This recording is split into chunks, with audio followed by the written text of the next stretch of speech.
Actually మీకు Vangaveeti story మీరు చేస్తున్నారని తెలియకముందు లైక్ వంగవీటి అని ఒక సినిమా వస్తుంది. సో ఆ సినిమాలో మీరు చేస్తున్నారు ఇది తెలిసినప్పుడు ఆ స్టోరీ మీద అంటే వంగవీటి గారి రంగ గారి స్టోరీ లాంటి లైక్ గాయం ఆల్మోస్ట్ అలాంటిది, బెజవాడ అలాంటిది, ఇలా కొన్ని సినిమాలు వచ్చాయి. రామ్ గోపాల్ వర్మ గారే గాయం తీశారు. బట్ ఆయన పాత సినిమాల్లో కూడా అక్కడక్కడ ఇలాంటి పాయింట్స్ టచ్ ఉంటాయి.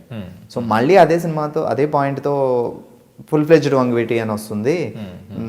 ఎలా ఆడియన్స్ ఎలా యాక్సెప్ట్ చేస్తారు, ఎంతవరకు యాక్సెప్ట్ చేస్తారు అనే డౌట్ ఏమన్నా వచ్చింది? లేదు, నేను పెద్దగా అంటే బెజవాడ వాజ్ నాట్ కమర్షియల్లీ కాదు, ఇట్స్ నాట్ సక్సెస్ఫుల్ ఫిల్మ్ నాకు తెలిసి. నేను బెజవాడ చూడలేదు కూడా, గుర్తులేదు నాకు.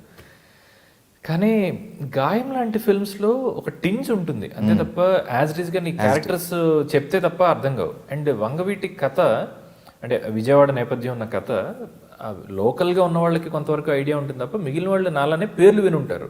ఆహా మురళి, ఆహా నెహ్రూ, ఆహా రంగ గారు, ఇలాంటిదే తప్ప అదర్వైజ్ ఎక్కడ కథ తెలిసిన వాళ్ళు తక్కువే ఉంటారు.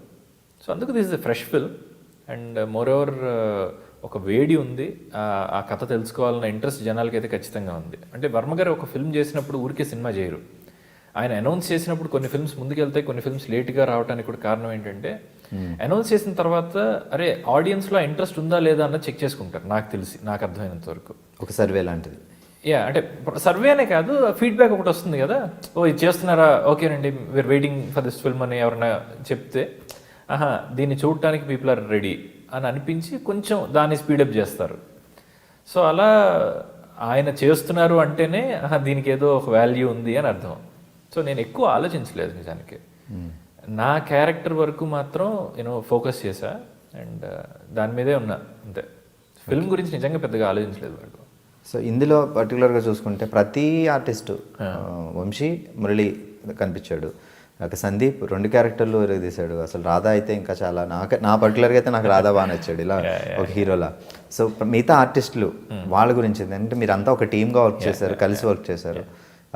రత్నకుమారి క్యారెక్టర్ కానీ, వెంకటరత్నం గారు కానీ, వీళ్ళందరూ మీ బ్రదర్స్ గాంధీ నెహ్రూ కానీ ప్రతి ఒక్కళ్ళు నిజంగా ఇంతమంది అంటే 10 మంది చేసినప్పుడు అందరూ ఒక్కలైనా మైనస్ అవ్వచ్చు, కానీ ఇక్కడ అలా లేదు, 10 మంది 100%. That's best part of RGV అనుకోవాలి. ఎందుకంటే ఈ ఫిల్మ్లో ఏ మేజర్ క్యారెక్టర్ కొంచెం ఇటు అటు చేసినా సరే ఫిల్మ్ పడిపోతుంది.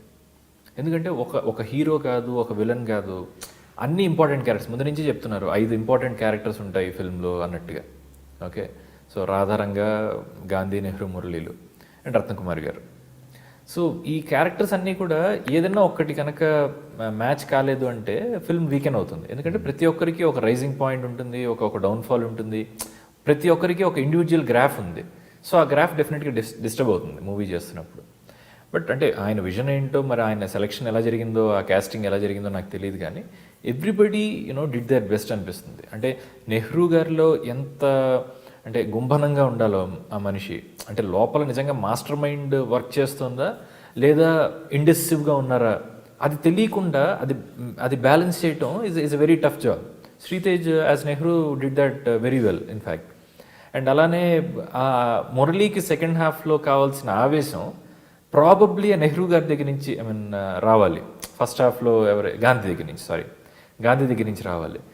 సో ఆ క్యారెక్టర్ చేస్తున్నప్పుడు నాలో ఉన్న వేడి నాకు అక్కడ కనిపిస్తూ ఉంటుంది గాంధీలో.